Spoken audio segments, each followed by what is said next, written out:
All right, welcome Balls and Brews, Pod 40. Cheers, Chuck. Dude, cheers, Z. Sorry, Welcome back. Added one, lost one. Holiday season. Wow. It's thick. It's good. It's thick. It's not. It's a kick in the mouth at the beginning, and you get a lot of those flavors at the end.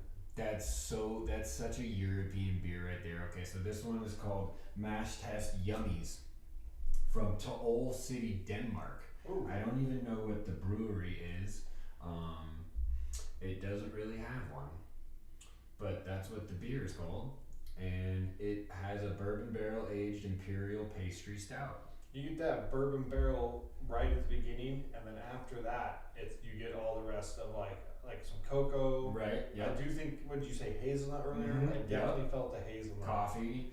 They Yeah, also pitch a little bit of salted caramel and lactose, which I think evens out that if there was no lactose in there, It'd be so heavy. You'd be drinking basically a liquor. Like it would be borderline, you know. What did you say percentage was? 13.6.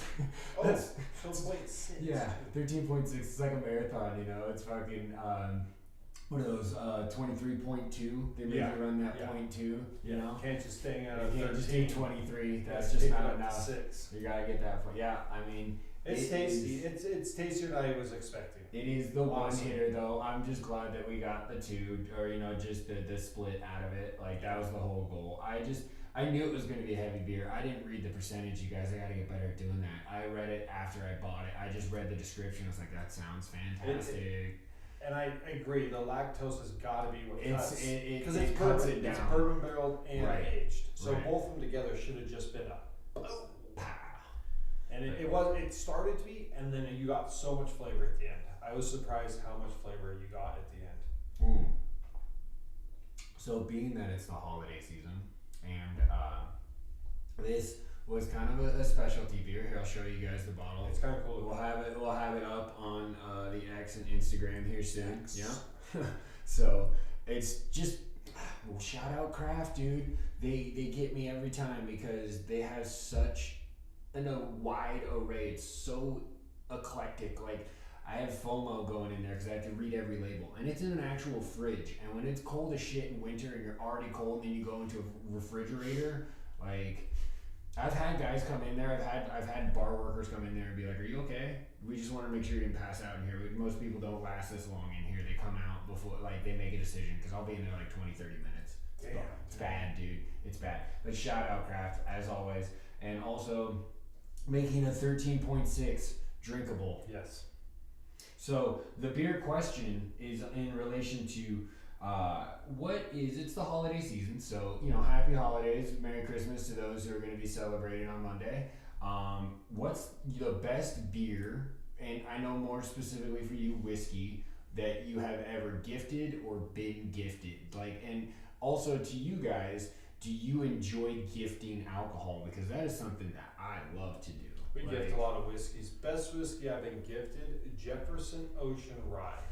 Tried that with you. You were fortunate enough to give me some of that. It's damn good. That's a damn good whiskey. Would you put that up there in just your overall favorite whiskeys? Yeah, there's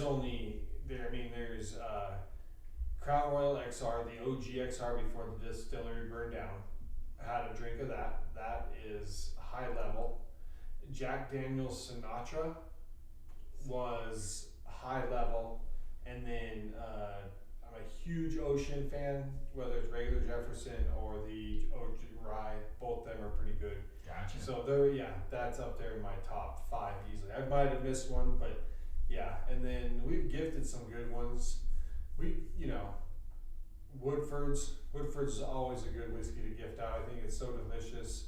But yeah, the other ones too. Sometimes we just buy them because the bottle's cool, and you gift them because it's got a cool bottle. To be fair, when you're buying booze, you're taking a shot in the dark, really, because you're reading unless you've been drinking it, right? Unless you already know what it tastes like. But I don't know how most labels are all going to relatively be the same as far as what they're going to pitch you. So Sometimes it comes down to the bottle. You're like, dude, this bottle's fucking cool, man. I want to check this out. This looks good. And to be fair, I will say alcohol is priced well. Typically, when you pay for more, you get better quality. So that is nice, yes, right? Most of the time. Right. So if your price bracket is like, let's say for a good bottle of whiskey, 50 is like baseline, right? Like that's where you start getting into good whiskeys, right? And obviously they can elevate from there. At lower levels. I'm not saying there isn't. You know I drink whiskey with you, bro. I'm just saying, like, I guess. Right. Yeah, if you're going bottle shopping in that sense, right? If you're going bottle shopping, that 50, 60 range. I know. Me and my pops have been gifting each other beers for years, and we always make sure to trade something. We do it throughout the year, and I also give him like leftovers from the pod all the time. So I'm funneling beer his way and vice versa. One of the best beers I was ever gifted was Against the Grain, was the brewery, and it was like the most perfect barrel-aged porter that I had ever had. Like, my buddy got it for me, and he was like, that was a $35 bottle of beer, bro, and I wouldn't get it for anybody other than somebody who's going to appreciate it. And I did. Every drop. It was fantastic. I think that a lot like food, gifting alcohol is very, like, I don't know, you have to know the person. It's a very personal aspect if that person does drink, I guess, because unless you're just buying somebody's fucking Coors Light, there are people who just do that, sure. I guess we're not necessarily touching on that. I'm talking more in, specificities. Nice stuff. Yeah, because alcohol, it's very refined, even on beers, obviously alcohols that they've been aging for the entirety 100%. of, this country. Like, so it's just very personal sometimes, and when you get that right alcohol for that right person at that right time, it's so appreciated. It can make a memory, if you will, or erase memories depending on how much you drink. So, dude, what's been going on in the sports world, man? Let's jump in. Let's start in NBA. Want to know your feelings about the Lakers hanging a banner for an in-season tournament? Those guys over there who have a lot of actual world champions. Yeah, I got a theory on this. I want to hear. I got a theory, and I want to hear yours first. You want to hear my take on? I think that it's lame, dude. I love that they pushed for it. I enjoy that they embraced it. Congratulations for everybody who made $500,000 extra this year. But for a team, okay, even if I don't even think an in-season tournament matters. To the argument that I was hearing was like the Pacers could do it because they don't have much, or somebody who doesn't have any world champions, it's fine. But since it's still I don't think it's okay either way. It's still just an in-season. They're just regular season games. You technically didn't win anything. It was just a set tournament of games where people tried to do better, I guess, right? Like, I don't know if I believe in that regardless of the team, but it's really weak to see the Lakers do it hanging up next to fucking real ass championship banners, dynasty banners, multiple, like some of the greatest jersey numbers ever retired, some of the best players of NBA history, went down as Lakers. So just cheesy, I guess. I think that it was pushed on by the NBA to do it because I want to hear this theory. Because it's the Lakers. And right. The Lakers specifically because it's the Lakers? Because the Lakers have so many other banners hanging from the ceiling, and the NBA wants the in-season tournament to be something? To be big. So I think the NBA pushed Jeannie Buss to put a banner up, shows like a bigger deal because it was the Lakers who were hanging the banner, and it was trying to show the NBA in-season tournament as something to matter, and it's I think it's all a ploy, and I don't think they would have done it. I think you're becoming more of a conspiracy theorist. I don't. You can go down the rabbit hole these last couple of weeks. I think the NBA pushed the Lakers to do a banner. I don't think the Lakers were going to do it. I think the NBA pushed the Lakers to do it to make it just a bigger thing. Wow. So it shows the in-season tournament so cool. Because it's stupid to hang a banner. It's fucking regular games. It's exactly, yeah, no. I mean, congratulations to the winner. The cup is cool. The cash is cool. Great. It's in season. Even if you have a banner, the banner's fine. You don't have a ceremony to hang it.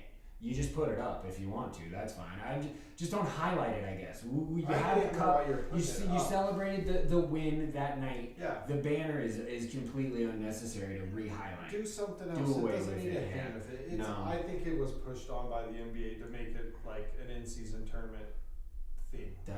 And man, the NBA is they're pulling eyes now. That they're really pushing narratives now. It's back to like storyline kind of stuff, And then the fucking Lakers are like, they might have beat my Oklahoma City Thunder tonight, but Lakers are. What was that? Rewind that. What did you say? My Oklahoma City Thunder. Oh, I hate you. We're ending this pod. This show is over. You know I've been hot on them. They're like This that. show is over. I will never forgive you. They're that team that I'm hot on this year. Ah. But unless they won tonight, the Lakers are 1-4 since the in-season tournament.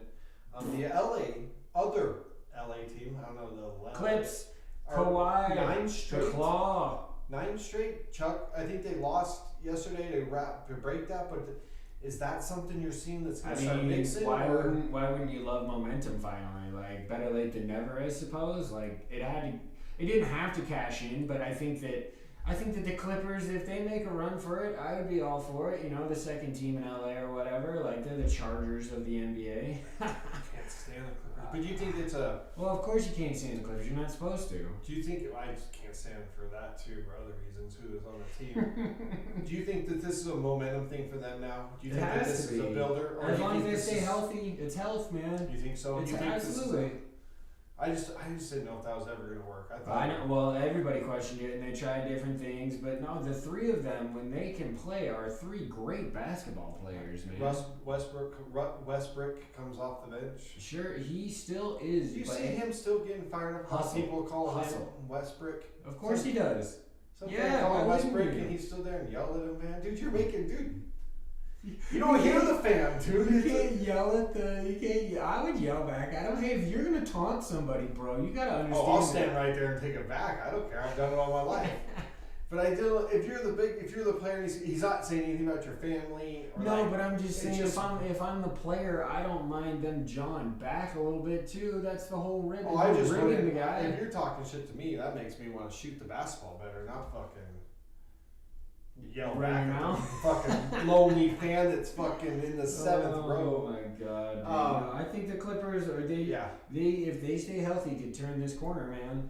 The West is thick though, man. There's a lot of competition. Isn't it, right now? Yeah, because the Nuggets will figure it out. They've been kind of mid. Right now, it's Minnesota is playing extremely They're well. hot right now. Ant Edwards is fucking balling. We knew Edwards was going to ball. It was the other pieces on that Sure, team. but he's been unlocking Gobert. He's And been all averaging three like of us. 17 fucking points a game recently, which is insane for him. Both of us and our missing fella all question whether or Trev, not shout Cat out, and you know. Gobert would be like, Or holiday weekend. just, would be able to be together, or just they finally come together. Because we knew Ant was sick.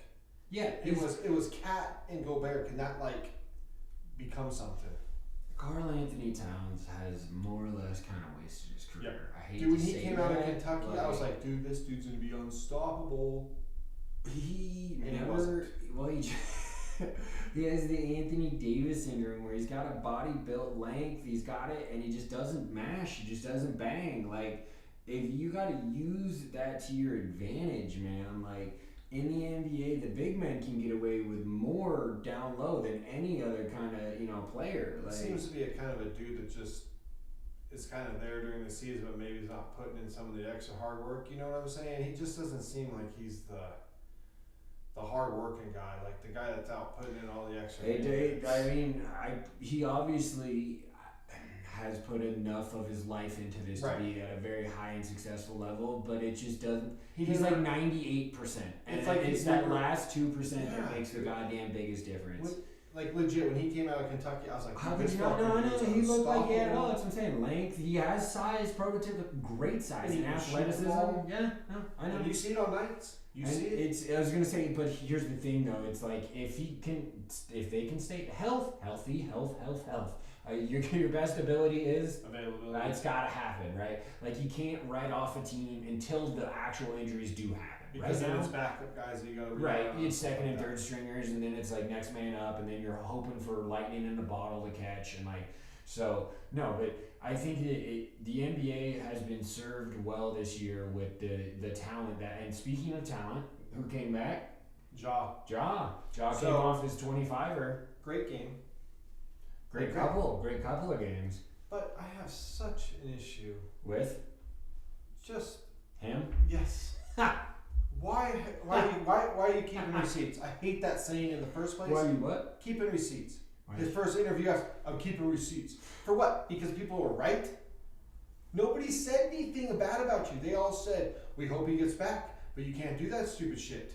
Why are you being such an idiot? Why are you doing stupid shit? Nobody was like, he's keeping receipts. I hate that saying. And that's the first thing that came out of his mouth after his 25-game suspension.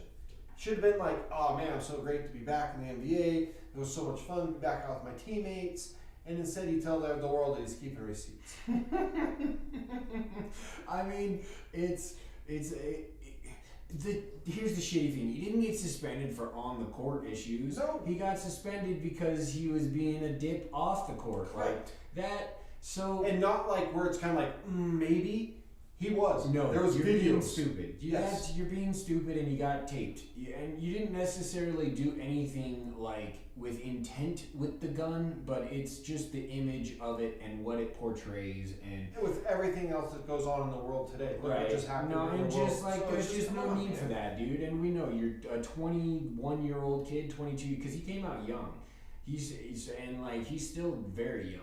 And he's a millionaire now, and he's getting all this recognition, but so keep those receipts. Your character was dumb. You should admit to that. You should be in the boat of, yes, I'm thankful to be back. I get it, NBA. I'm sorry. Oh, I'm here to just. I'm so glad let's to be go. out in front of my I gotta get fans. the team ready. We gotta go. Because the Grizzlies have been struggling with Yes, they were 6 wins, and did they go 1-1? Did they lose the other night? I think so. But he had a good game. Right. But yeah, dude, I think it's a game. Yeah. we want to see you on the court, but we don't want to do. The NBA is better when that dude is Yes. dunking from the free throw line. But dude, he's electric when he's on. And did you learn anything from your Right, suspension? right. Dude, come on. Where's your morality lie? Did you Humility, do the buddy. human growth that we were hoping for? Humility. Literally. Dude, Chuck, it was so good to be back on the pod. I got suspended because I was doing drugs or whatever. Have some fun. We had to kick him off, you guys. He went rogue. That's you what know, like have some humility about like being back at doing a kid's game. Instead, the first thing he's got to say is just keeping receipts. Come on, dude. That just it really shows. Did you learn anything? No, Have you he's brought new people in? And he's been instead of just acknowledging that it was his actions that put him where he is. He's taking aim.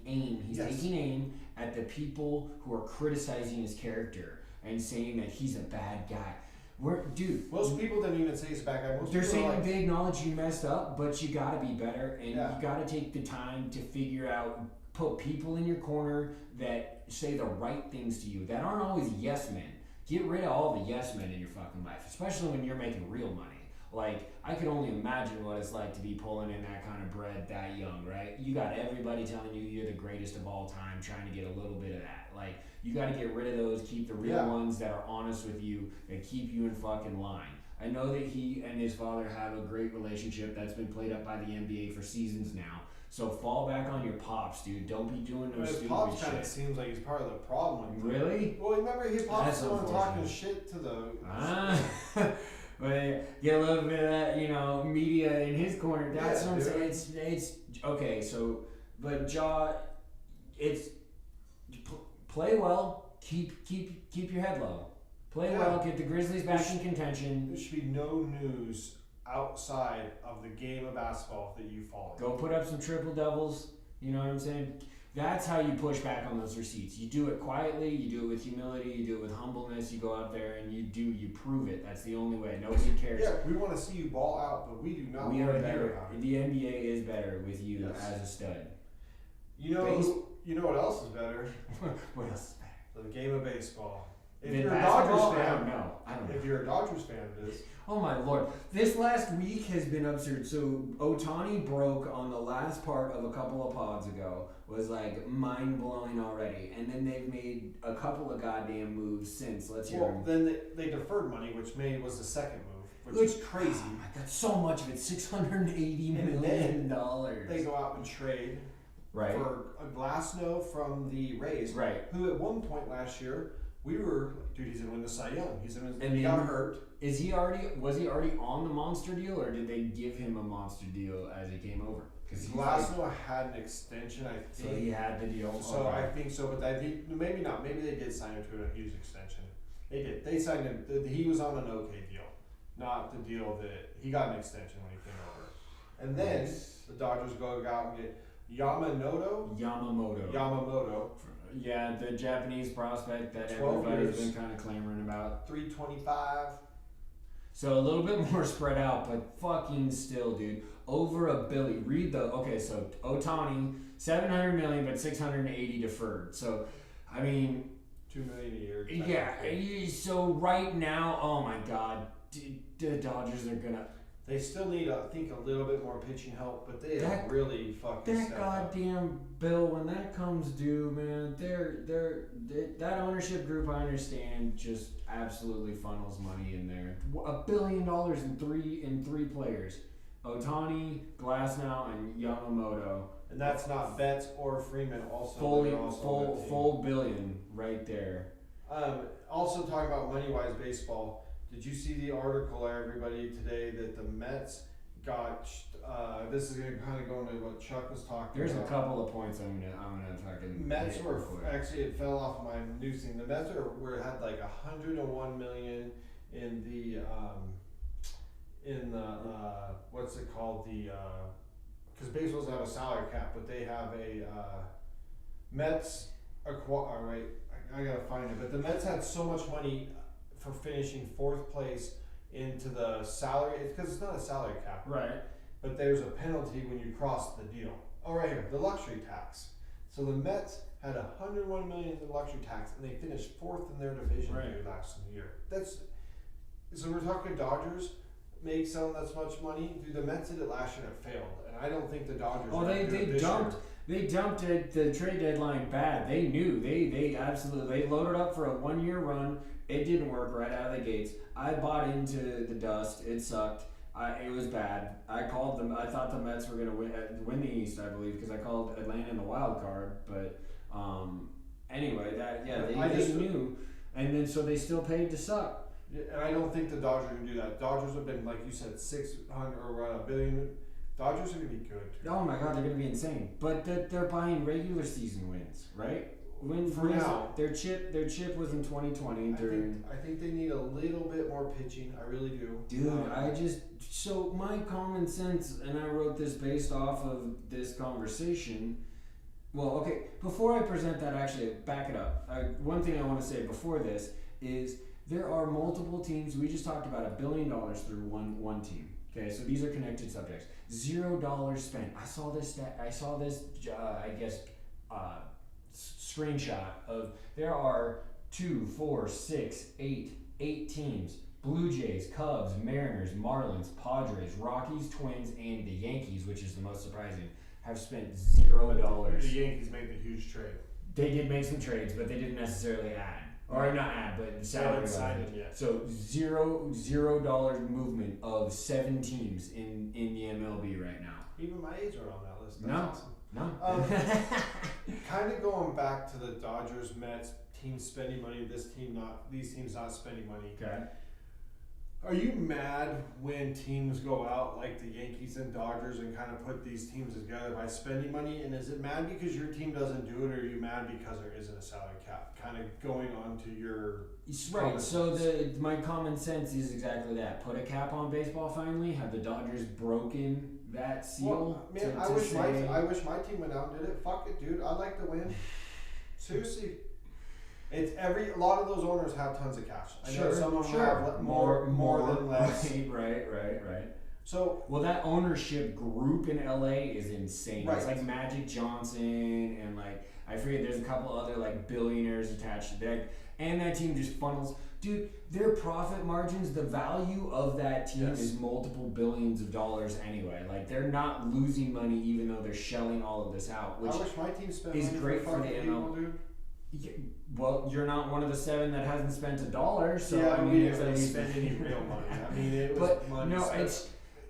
How do you get that back in the MLB? How do you convince a franchise that, like, hey man, to really be competitive, you gotta spend some fucking money? Well, like, I mean, you could be like the Rays and the A's where you do bring people up, but then it'd be so nice if you would buy some of these people that you brought up. Like signing the Olsons and Chapmans and fucking guys like that who are all balling. You dish a lot. It's very true. Simeon's balling with the Rangers. You grow and dish, which has never made sense to me. Right, so it does, like, it irritates me, but in the same thing, Sure. I'm like, dude, I wish my fucking team went and did that shit. Yeah, I mean, it's just, I think it's out of control. I think the competitive balance is going to really start to show itself when it just really factually comes down to dollars. Like, I think that if it's debatable, because putting it in the owner's hands and situations to say, no, we're just going to, we can outbid you. Hey, they can come and play for you if they want to at a lesser contract, but by the way, we can always pay more money if that's your ultimate goal. Then so you force salary cap? That's free market capitalism. I like the idea of a salary cap because I think it just, at this point, I think the Dodgers are now a cheat code. I think it has just broken the system that will no longer be able to be caught up, or chosen to be caught up by. Like, at least, I mean... But did you want your team, because your team I thought was in the right, would you want your team to pay $700 million for a player? We tried most recently, I was talking about this, Nelson Cruz and Robinson Cano, we gave super big long contracts to. We did try that free agent buy a team real quick, and it didn't pan out. We still missed the playoffs. We were getting close, but we couldn't get over the hump even with trying the big bangers on the money side of things. So just also because you're spending a lot of money doesn't mean these people are going to come and actually win you championships. So it could be a wasted investment depending on how, these players play. But typically when you have all of the highest prospects and all of the highest current, like, all-stars, you're going to win a fuckload of games. Maybe one of those guys doesn't do good, but you got 3 or 4 potential all-stars. Too. Right, and they are one of the teams on here. $0 spent. They knew, they dunked. They're going back. They're grassrooting it, dude. They took their swing at the big time and loaded up, and Juan Soto didn't produce, and they dished him. Like, I am surprised though. After Ohtani went, I thought we'd see a lot more movement. There are still some names out there that haven't been signed, and I thought once Ohtani went, a lot of our pieces would fall. Maybe now that Yamamoto has signed, maybe that will start helping with some of the pieces. But there are still some free agents out there, so it'd be nice to see. It's pretty good. It's pretty good beer. Good. I'm glad that you're enjoying this. Anything else you want to talk to before we jump into our second segment there, Charlie Ross? No, man. I think that, I got a common sense. Hold on. Now, back it up. We're going one more. Yeah. Common sense me. I hold on. Okay, I don't want to cut you off. I cut you off first, but I do have something. I was just going to shout out, we haven't touched the NHL in a while. That's still kicking, and the Kraken are sub 500. How are the Knights doing? Dude, we started really You're winning really fucking hot. The Northwest, kind of started to do this win-lose thing, so we've slowed down a little bit. Okay. Yeah, I think injuries are a part of that right now. We're lingering. We have a lot of ties, so here's a little sidebar actually. I think that I kind of want to add this to the conversation. The point system in the NHL with the ties. No? Throwing up our hands. It's because you get a point. Yes. Right. So your record, your win-loss record, like, we have more points because we have a shitload of ties, so that at least gives us 1 point. So like that will get you in the playoffs. The fucking more NHL ties, point thing, dude, it is still weird. Makes no fucking sense. But can't we just go off wins, losses? One ties though. What's a fucking point? I don't like the fact that a tie gets you a point. I think only win should. It's so weird. Can we get off the points? Can we just do wins and losses? Well, no, but there's ties. That's why there's a shitload of ties. I know. Can we figure something else out? Fucking points. Tie breakers. Yeah. No, I would say that it is the one. I know that people have explained that to me several times, and I'm with you in the fact that, like, I'm not sure it ever has made sense to me why you give somebody a point for a tie. We didn't talk a lot of college football today. There's been some bowl games happening. Dude, bowl season is underway. No, Why? let's absolutely give a little bit of love to the Why NCAA. in the fuck Why the fuck? do you go from Ohio State? Oh my which god, this is great. Yes, no, this is off the top. We didn't talk about Kyle this. McCord Absolutely. transfers from Ohio State to Syracuse. Great. Syracuse just This got is blown great. out 44 to nothing the other day in a bowl. What are you doing? Are you not want to beat the big school? I don't. Dude, get you it. were it. There's I don't get Alabama, there's Ohio State, there's Texas, there's Michigan, And there's with Georgia. CJ Stroud balling in the NFL, you're kind of shedding that Is label there of some- Ohio State quarterbacks can't do it. Is there somebody else coming up behind him? Dude, it made no sense. It made no sense when he transferred. But I was like, oh, okay, we'll see where he goes. Maybe there's some NIL money out there for him. He went to fucking Syracuse. It's got to be. We kind of talked about this through the thread. Was maybe he's got something outside of football. Maybe there's family. There's got to be something in that. Is he from that area? I don't know. There's got to be something because why would you strive all the way to Ohio State? You are QB1. You were on a very successful. You lost to Michigan, who's the number one team in the nation right now. I think the number two technically. I do too. Anyway, But dude, seriously, like we don't like Ohio State. no, But why the no, fuck are you leaving no. there to go play at Syracuse, dude? Right? No, that's a step back in all. The only thing that I you think, didn't leave the Big Ten, or you? the only thing ACC, the education is going the education is better in Syracuse than it is in Ohio State. But I mean, I don't know. Dude, QB1, bro. Yeah, I know. At OSU, it does baffle me. That's not even a lateral move. That's not even side to side. That's backwards. That's backwards. And I'm sorry, Syracuse, I don't want to shit on you, but you are I'm not a not football sorry. school. You're not a football school. You're a basketball school. Jim Boeheim and that zone defense redefined basketball. You're ACC Like, school. dude, speaking of which, Florida ACC, State is I'm gonna say suing. yes. Florida This State is is now another- suing the NCAA, or suing the Oh, ACC for $130 million because that's what the ACC is going to charge Florida State to bounce from their conference to another conference. So Why- there's a whole fight going on now. So they thought it was strictly the conference that kept them out of the playoff. This has to just be a I stem don't from know. that.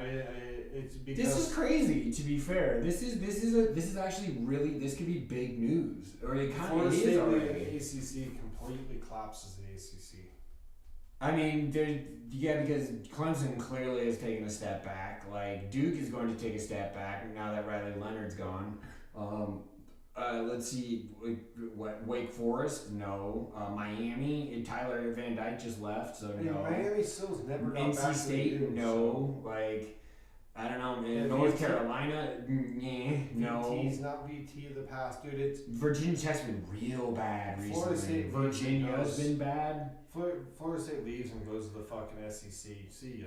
You're talking straight basketball schools at that point, basically. You might as well just fucking, dude. If it's a Big Ten and SEC, because you think about it, the Big 12 fucking sucks.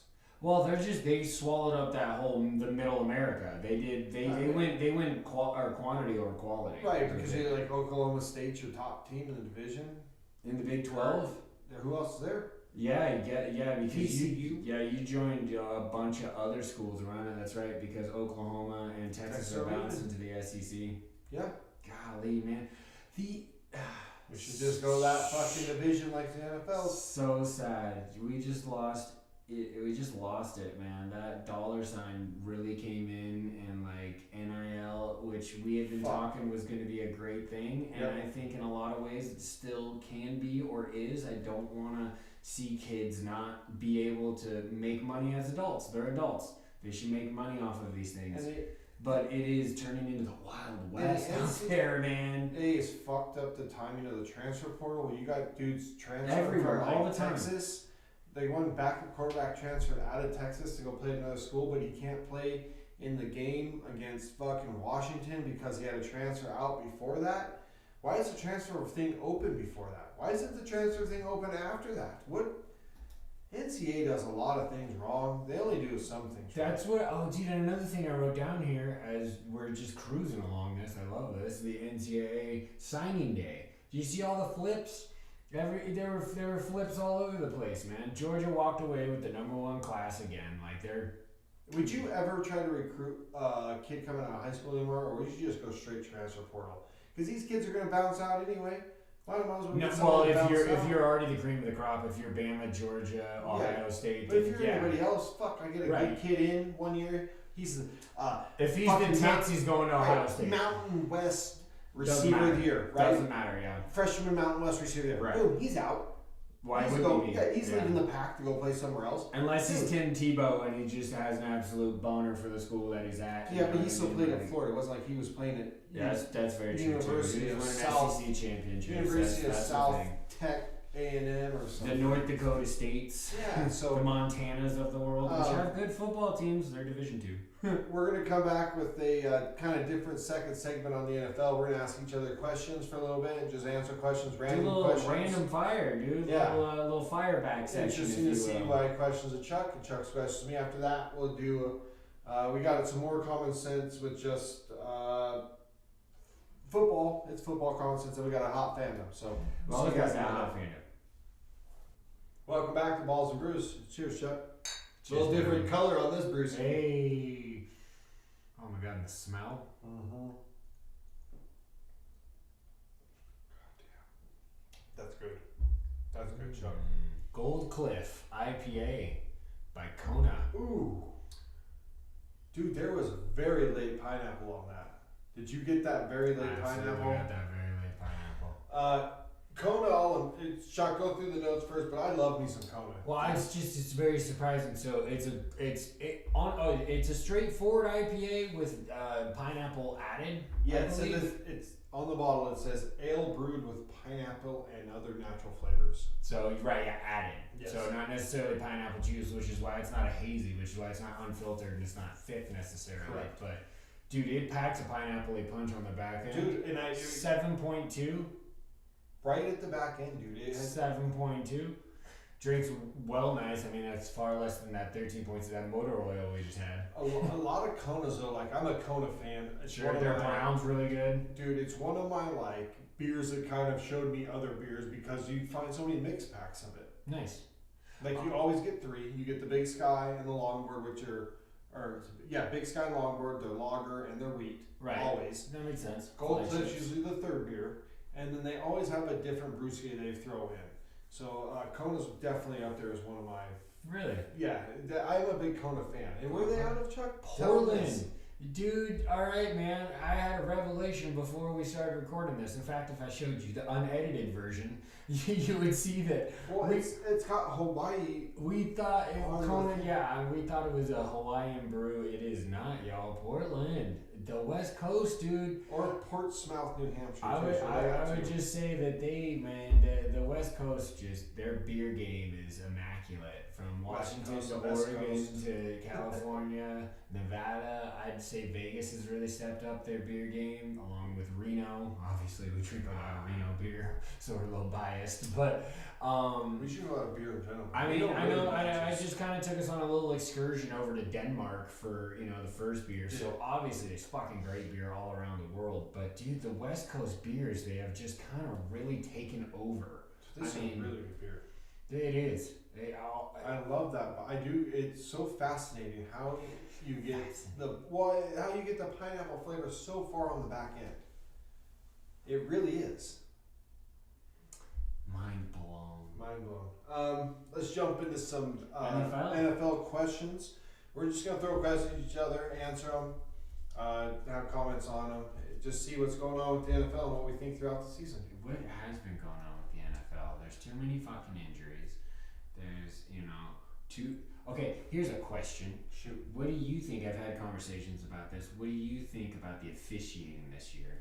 I feel like are teams committing more penalties, or is officiating getting worse? I think officiating has been bad on missing and making. So it's not that they're calling too many, but I feel like they're missing obvious ones. And we've seen the obvious ones missed. MVS, that was pass interference. You can't tackle a guy before you fucking catch the ball. He probably would have dropped it anyways, but you still can't fucking do it.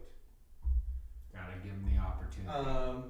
The Raiders have been one of the least penalized teams, and you see it kind of during games. I think you guys have been like one of the most penalized teams. We're the second most penalized team.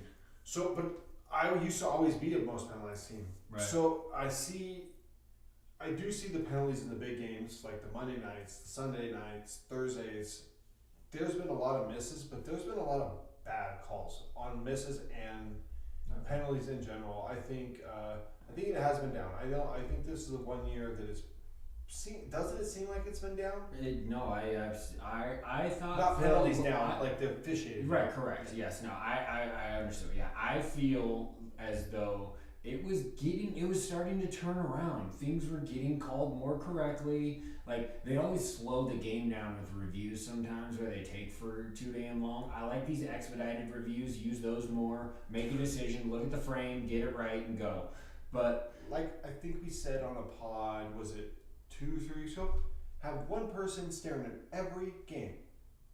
Call that person up. Or you call from right there. You guys missed that. That's an easy hold. That's an easy pass interference. Call it right now. I mean, it's hard to refute that if you're gonna have somebody who has that access to those shots immediately versus the guys down on the field. If it's so egregious that you have to, go in there and say, no, y'all missed a call. But then every play is gonna just right. Then every play gets missed. It's such a hard line to draw. Maybe hire more officials. Put more on the field, right? So you have more eyes on what's going on. Does that help? No, because then you get the people just arguing with each other. I mean, I think the crews are right, and I think that it's a really hard game to call in time, and as it's all going on, it happens so fast. And like an average NFL play, dude, it is insane. An average NFL play is only like 3 to 5 seconds. Right. There are longer ones, sure, but most are 3 to 5 seconds of just pure chaos, right? Like, so within that, trying to call all of those things happening that quickly, that accurately, as a human, you're gonna have error. But I would say that I thought we were getting better, and this year, I feel like they had taken a step back.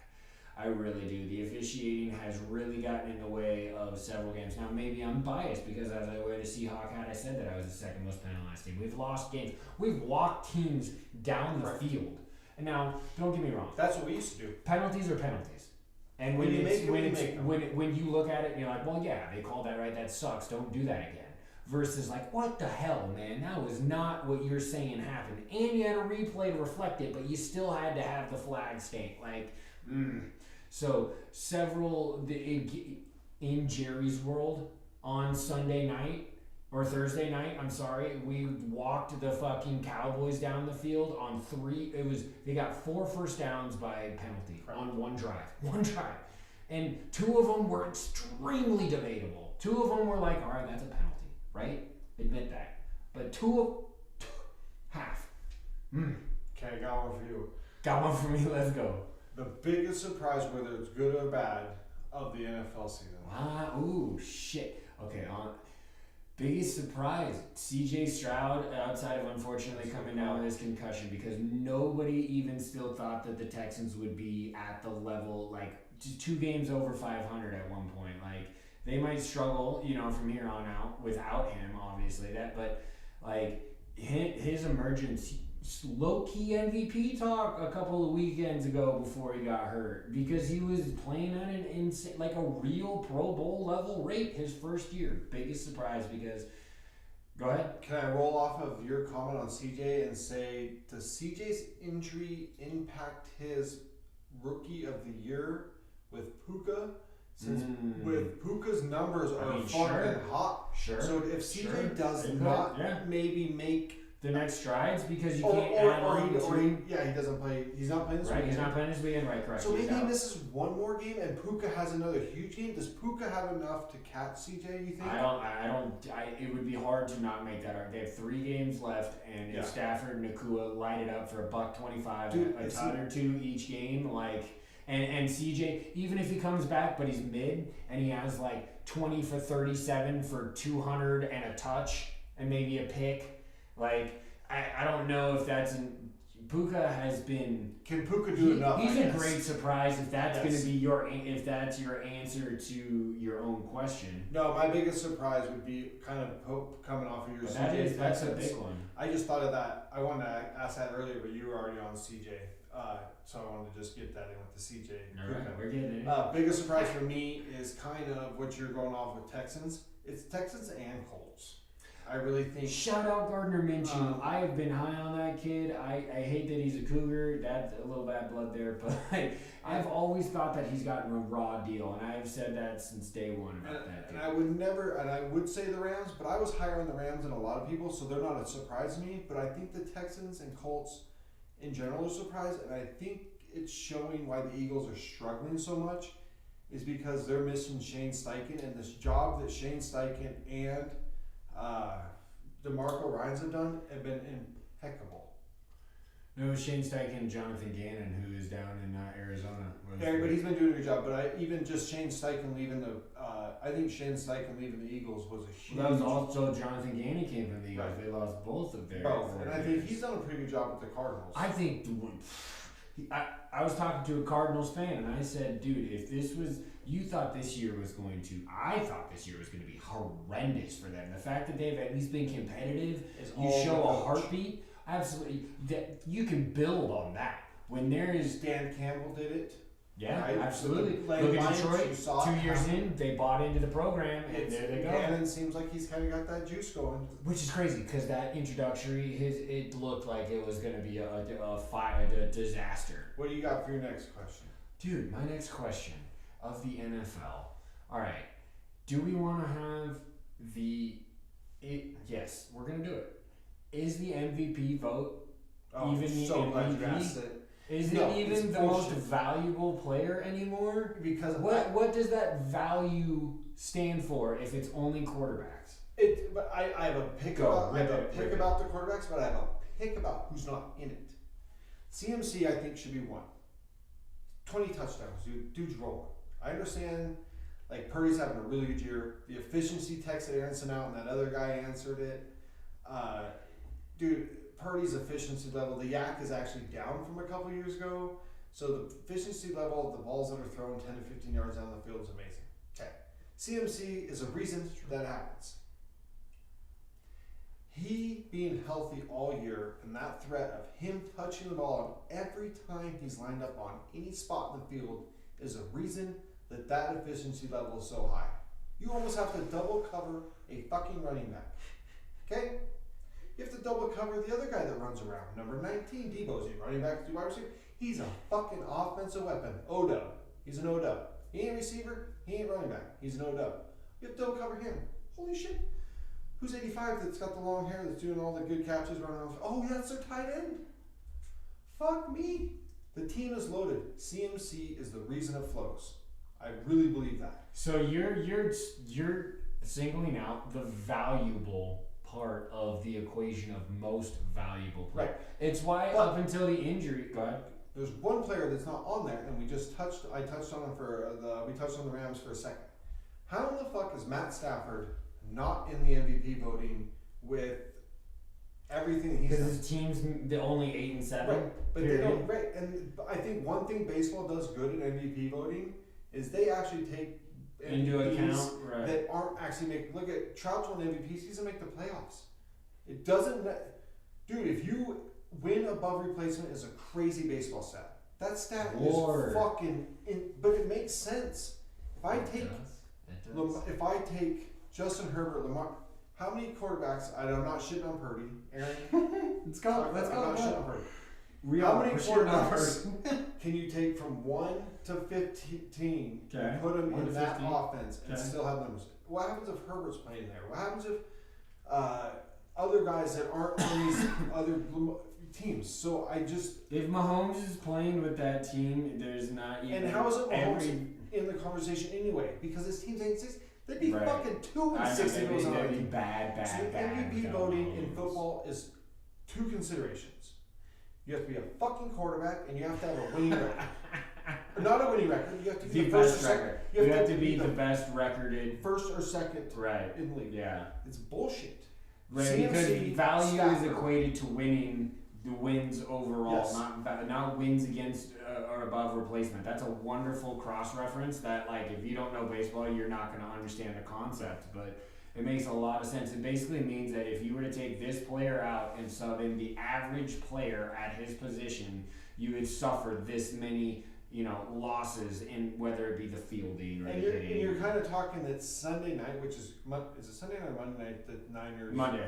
That's Christmas. They're like Merry talking Christmas, y'all. Whoever wins that fucking game is MVP. I think Lamar's done a great job. Lamar is also got a pretty good team around him too, but I think he might even be over Purdy because shit runs through Lamar more. But I still don't. Well, no, way more. I can't shit on Purdy. I hate it because I can't shit on him. I'm just saying he's good. He's having a great year. He does very well. He's a good football player. Dude, he's having a great year and he makes a lot of good throws. I still think CMC should be higher, and I'm hating on that Matt Stafford isn't even in the near the top. But no, I think the overall point to the question is that the MVP voting. Did I is answer not, the question? I mean, yes. It's just it's a glory award now for the best quarterback on the best team is what it means. If you're the best, because that is what Brock Purdy is right now. He is the best statistical quarterback on the best statistical team, and the Niners are rolling. So there's even though Christian McCaffrey is the coal to making that fucking train run, and he is the absolute basis of everything they do around there. The shine will always go to the quarterback. But to be fair, at least Purdy is putting up an MVP-esque season. It's not to say that they're just pushing this narrative and CMC is far superior to him. I do think that there should be votes coming his way because I was going to make a point to this that I think before the injury and the push for 2,000 yards is real for Tyreek Hill, and he was going for an MVP. He's the coal in the exact team run. Absolutely. He is the extreme valuable. He is the foundation. His movement, his ability to break everything open. It's instead of CMC. Okay, so CMC sets up the run, which sets up the pass. Tyreek sets up the pass, which sets up the run, and then you see A-Chain and Mostert and McDaniels is, the Shanahan, that whole scheme. It's all from a tree, right? That's where the NFL was trying to go. The McVay. Which covering the Dolphins should be common sense.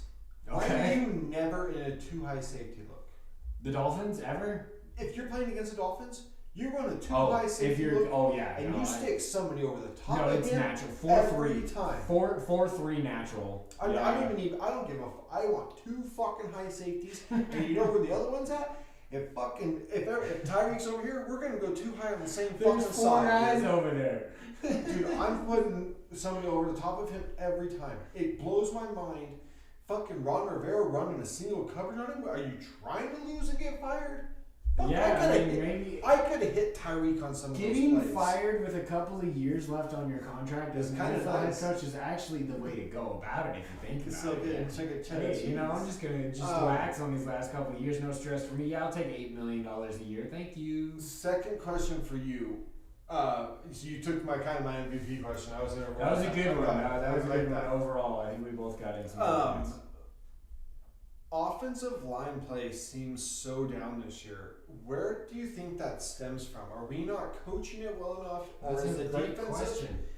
I think the defenses are better. I think the defenses are better, yes. I think these kids coming off the edge are lethal, dude. I think Aiden Hutchinson's an animal. I think Trayvon Walker has really shown to be something useful. Boye Mafe on my team, he had 6 sacks in 6 games and reset the Seahawks record.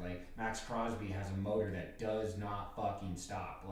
I think these athletes rushing think about the job of an offensive lineman is you got to stop a guy significantly quicker than you, getting around your edge. You have to be, and you're expected to be 270 to 300 pounds, and you're stopping a guy who is, his whole goal is to get through you, and he gets to push into you. You have to step backwards.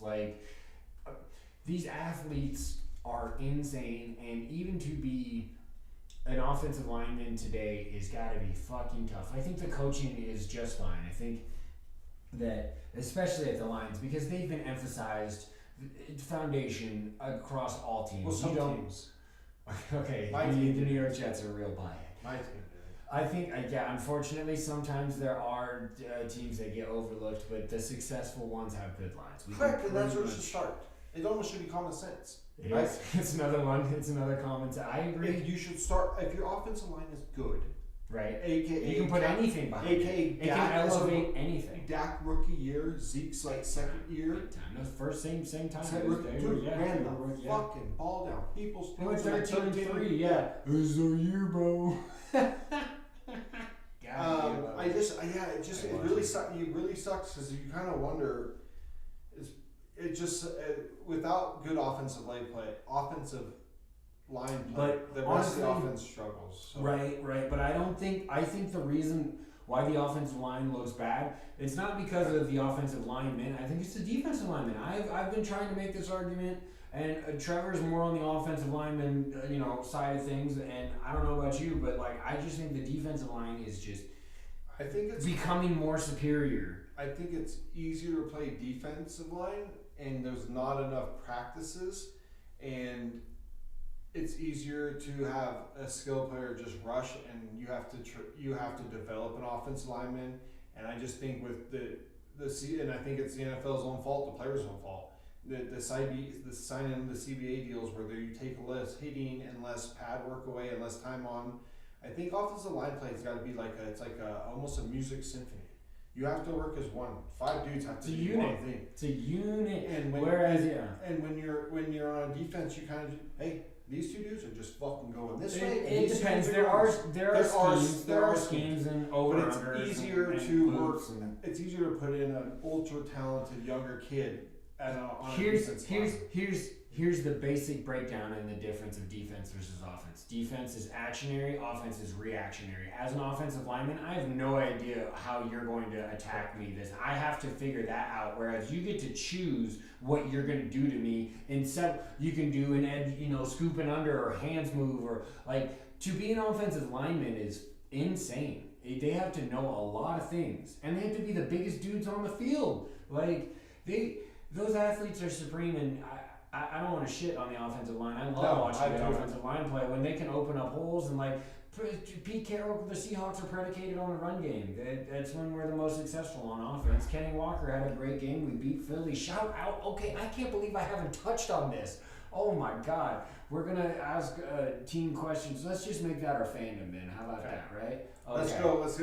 You go one more question. I go one more. And then we'll do a team question. Yeah, we're going to do one more question each on general league. I like that. And then we'll fandom our teams into the end of this because, golly.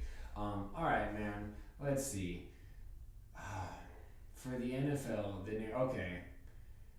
do you think we are going to see in either conference? Do you think there's a wild card team out there that can really make a push? Do you think one on the edge? Do you think one that's already in? Do you think both? I think there's a wild card each, and actually, I'll let you know. We're gonna answer this. I'll let you know if the one's making the thing here in a second. Bills beat the Chargers 24-22. Bills are the wild card team. Who wants to play that fucking team? Nope. When Josh Allen is on, it is.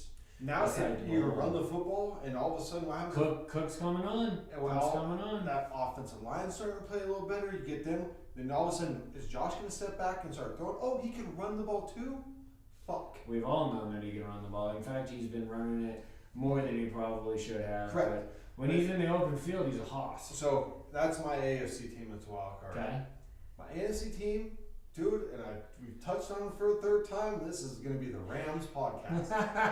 Boo. I would be very nervous about playing them for some reason.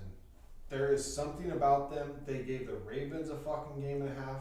McVay is a great coach. Stafford is a great quarterback with Puka and Cooper and Kyren Williams. It's coming on from Notre Dame. It's not the Williams. I thought it was a dude from Auburn a couple years ago. It's Notre Dame. Kyren, dude, those are the two that are down a little bit in the They're in the seventh. Yeah.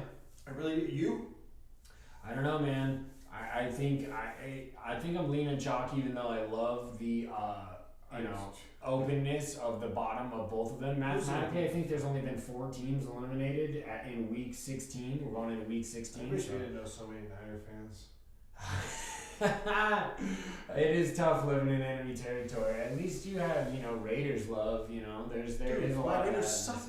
Huh? The Which is suck. why it's kind of hidden. Yeah. Right now in this area, like, it just depends. Whoever does good out of those two teams, and if both are doing good, you'll see like fan bases of both. But like when it gets to lean, you'll see. And then just now the Ravens are good too. God. What's wrong with the Ravens? I'm not a big like East Coast fan of teams, like all those East Coast teams, and I'm more of a Bills fan. If I were really because you're Jay Allen fan, so yeah, I understand that. I got a segue. Hold on, I got a sidebar. Now that I don't really have good. Sometimes you don't have good. Like my A's suck, Raiders suck. I find myself to be rooting for more players, which finds me rooting for different teams and really not liking other teams because I want this other player to be good. Right. So talent over team, but overall it's still team. I still root for like Raiders and A's die hard. Right, of but course. like rooting for the Bills is the only reason I root for them is because Josh Allen. For some reason, I just want that dude to be top of the world. And then sometimes I because he's humble, because we like him, because he seems like a dude that I'd have a fucking beer with. And I was thinking about it, I was like, dude, I really root for the Texas Rangers more than I should, but there's a lot of people that have played for that team that I've been a fan of. Like as being a other catcher, Juan Gonzalez or Pudge Rodriguez. Ivan, yeah. So Rodriguez. So segue, but what about you for that question? As far as you're talking about, I know I'm leaning more on I think the chalk of both of the AFC. Other than the South, the AFC South will get somebody who might be scrappy, but I don't think they're going to necessarily make a deep playoff push. So you don't think there's any wild card that I would love to, dude. I want to go on a heater now at this point. I want to see my team. Let's fucking go. I was talking about tanking and getting a quarterback, and then we beat the Eagles on a thrilling Monday night, which will be once again, we'll touch on that shortly. But I don't know, man. I think that the NFC is so top. Most of those like going through. If you have to go through San Francisco, I hate to fucking say this, but most of those teams who've never been there don't understand. Like that's not an easy task, dude. Like it's not the stick. The stick had a lot more mystique and championships. One in there. Levi's kind of newer, but. My next question to you. I hate that. Fuck you, Niners. I have to call it like I see it. They're the best football team as it currently stands. If you don't say that, then are you watching the same? Right, exactly. Because I think this Ravens matchup is great, and on any given day, football can football. And I think that we've seen football a lot this year. It's been great. The parity is wonderful. But yeah, as far as wild cards, and then in the AFC, the Bills are the one.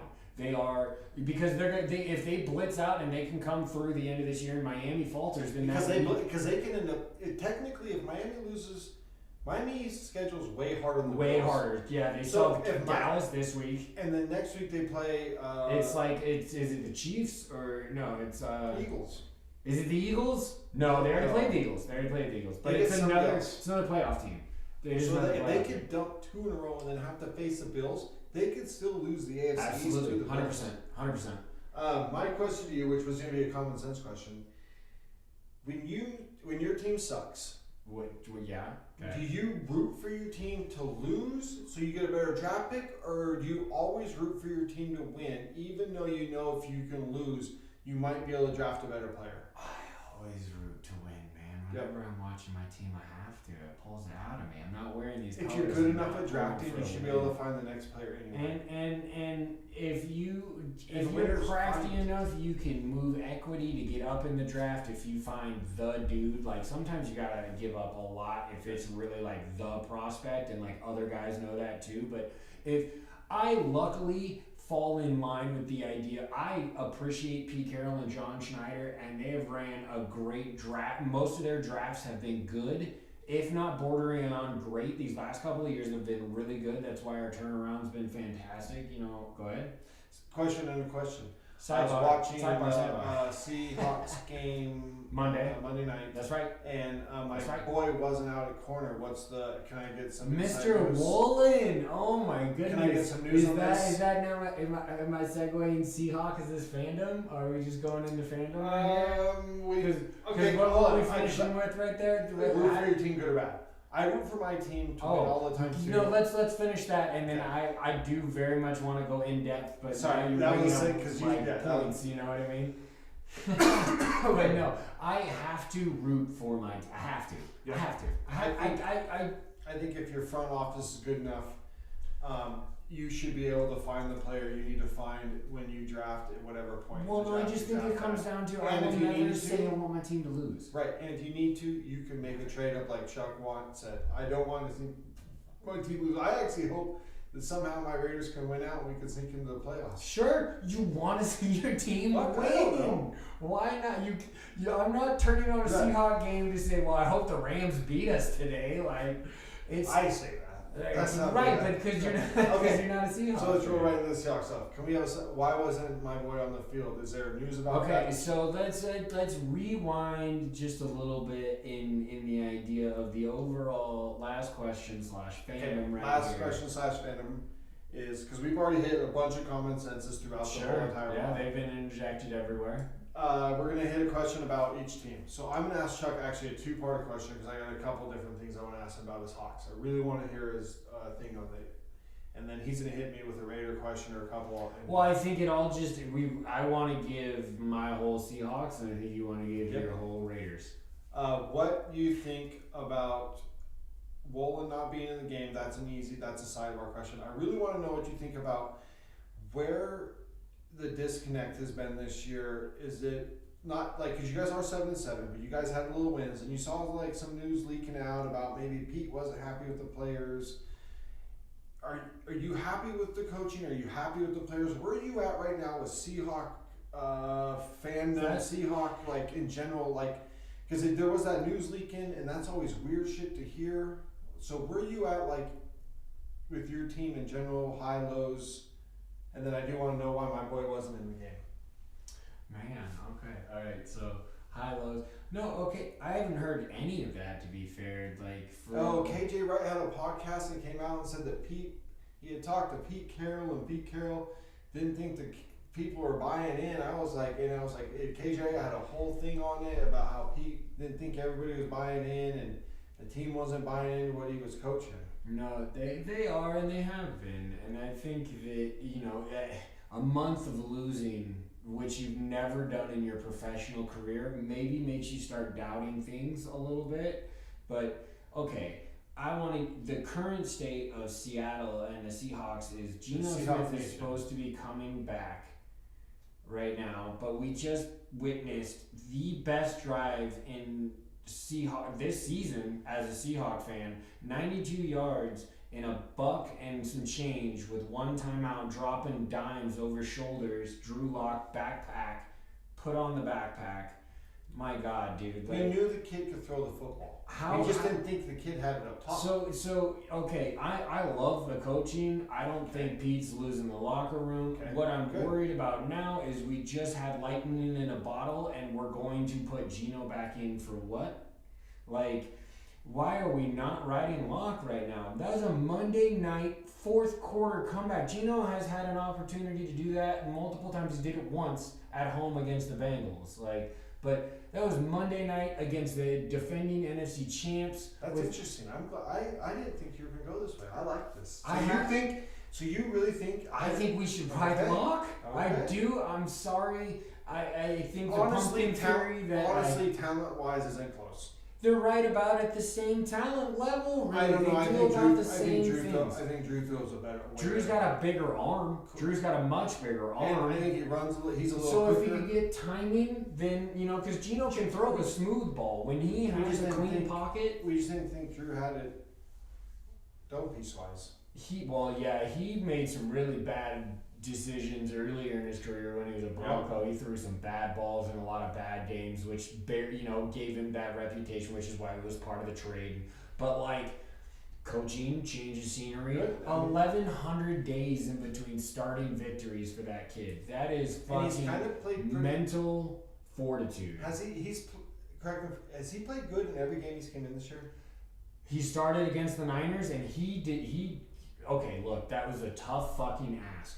We didn't know he was going to start. Geno had that groin pop up. He went on the road and gave what is considered to be one of the top, if not the top football team currently, a decent look. They beat us. They beat us by multiple scores, but he didn't turn the ball over. We didn't look off time a whole lot. We were just, they were the better team. They are and they're clicking, right? So it just was a big ask. But then coming out, I'm telling you, dude, and then coming back, and we worked out Gino. He did warm ups, but then he wanted to play, and we called him off. We said we're gonna give you one more week. He said he was surprised that he wasn't. Yeah. Gino said he thought he was gonna play, and then Locke went out there, looked, and then that final drive, dude, it was reminiscent of like that Russell Wilson style game where it's like you kind of keep in it and then right at the end you just capture it back. But we haven't been able to get that magic with Gino. He's had I think he's had a couple, but is he Debbie check down like Derek Carr? It depends because to be fair, we have now for the last I think it's 3 games have had our starting lineup of our O-line healthy, right? Both tackles are back. Yes, and all guards, all center. We are 100% starters at O-line for I think 3 games now. Okay. And that's helpful. We only gave up 1 sack against the Eagles. 1 sack against Hassan Reddick and Fletcher Cox and Brandon Graham. The Eagles are on more of this. Yeah, their D line, their D in general has been a liability. Well, their offense ain't fucking very good. You want to talk? Yeah, no, they are struggle. They're on the struggle bus. They're on a 3-game losing streak. Like you said, we said earlier, they're missing Shane and Rich Gannon. Shane Steichen and Rich Jonathan Gannon. Rich Gannon's the throwback Raider. Sorry, John. Speaking of the Raiders, all right, so the Seahawks on, I guess the big. Oh, and then we didn't even talk about Reek. He's not playing.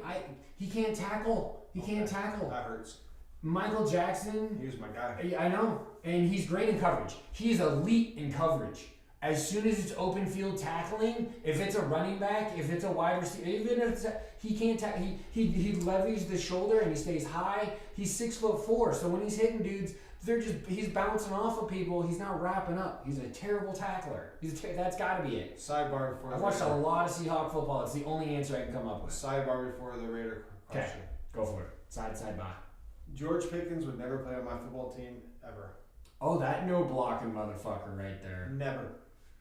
Didn't even try. Took a step back. Then said it. Yeah, I did. I'm Did not you see him today? A lot of injuries. See him today? Jerking. Cameras were on him. He I'm went sure. like this and said, like he couldn't hear the noise. You're the one that brought the noise. That's not everybody else's fault. You said the stupid comment. That's common sense again. No little common sense in there. Come on. Go for it. Dude, okay, so Raiders, my question has to come down to, and I thought about this, and this is big picture, because we talked about this mildly off pod, about you have always leaned into the offensive want for the head coach and the direction of where you think the success in the NFL generally is going is with offensive head coaches. But AP has come in and been the second interim head coach over the last 3 years. McDaniel's got a year and a half. Yeah, over the last 3 years. Yep.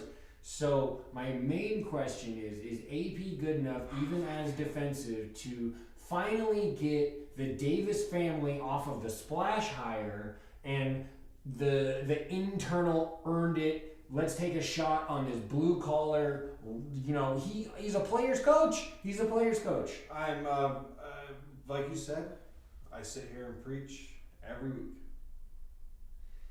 If you look at the playoffs, there's 14 teams that go in. Right now, I think it's 11 of the 14 have offensive coaches. Dan Campbell, John Harbaugh, and Which Campbell's a tight end, a former tight end, which is kind of funny. Right, but he's not. Yeah, it is funny, but he's kind of not really an offensive coach. And then the other one, well, now I think it's Sean McDermott. It might have ruined that. Maybe it's 4 now. But still, vast majority are all offense coaches. We talk about how Pete take the next turn for you guys. For you guys to make. I think Waldron's stiff, dude. Even though we got all this movement now, it still just doesn't work sometimes. Anyway. Right, but it's that same question, right? Can we take the next turn? Cowherd made a great point the other day. I was listening to him. If you look at all the injuries to quarterbacks, right? Okay. Look at the quarterbacks that are succeeding that are the backups. Okay. Their coach is an offensive coach. Because they can plug them in and let them turn them loose? And will shrink the offense. They coach the offense better. The offense coaches some. Then you get the defensive coaches where the backup quarterback quarterback comes in and it's just like nothing. Oh, it gets It's bad, bad. quick. It gets bad quick sometimes. So I see it. I see with my eyes. I know the stats. I know what I preach every week. Okay. I want Ben. I feel like there's a big butt coming I wanted here. Ben Johnson. Okay, right. Really bad. I preached him. Ooh, I have a sidebar to that. That makes sense to your team is that I heard that the Raiders looked into and he's going to want 15 per year is his ask.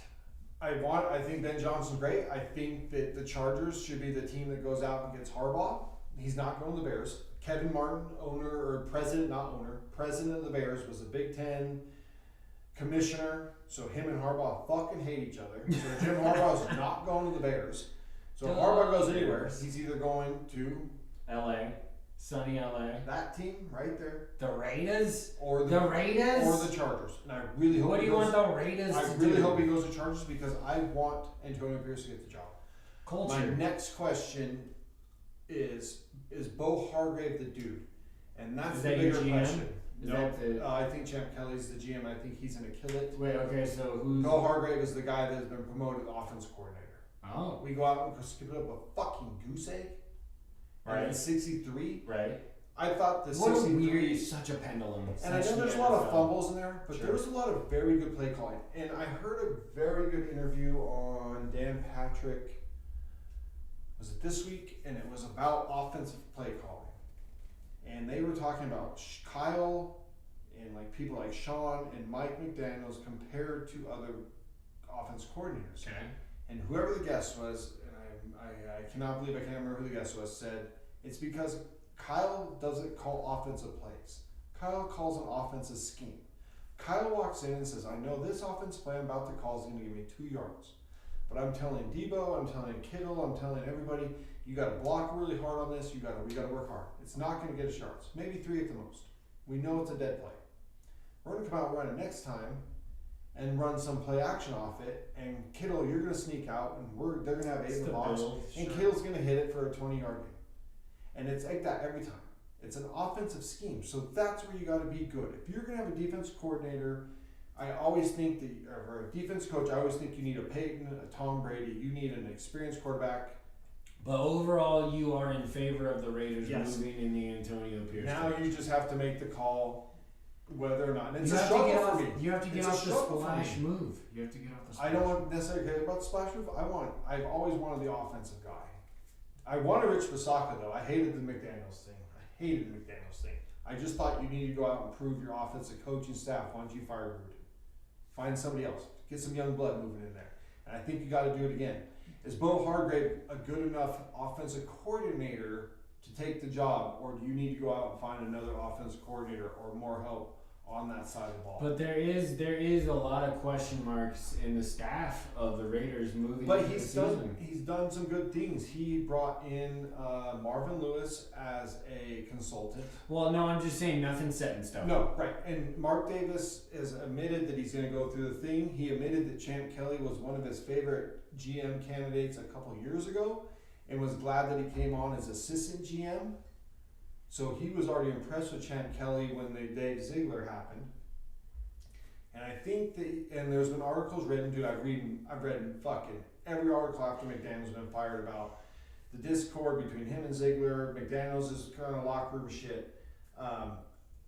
Vic Tufo from Sports Illustrated was saying how he knows that now Davis regrets the fuck out of not hiring Rich Bisaccia, that he didn't want the rah-rah coach, he wanted the X and O coach, and that's why he went with McDaniels and not Bisaccia, and I think he's regretting it. And I think that with the meetings that happened between Davis and Crosby and Devontae and all the leaders of the team, because he was having those meetings, that's why he fucking canned him, because he talked to him. He realized that the locker room had been lost.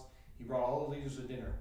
I think when they sit down at the end of the year, I think that if you can not just the 3-0 loss was awful. That's bad. That was bad on every level.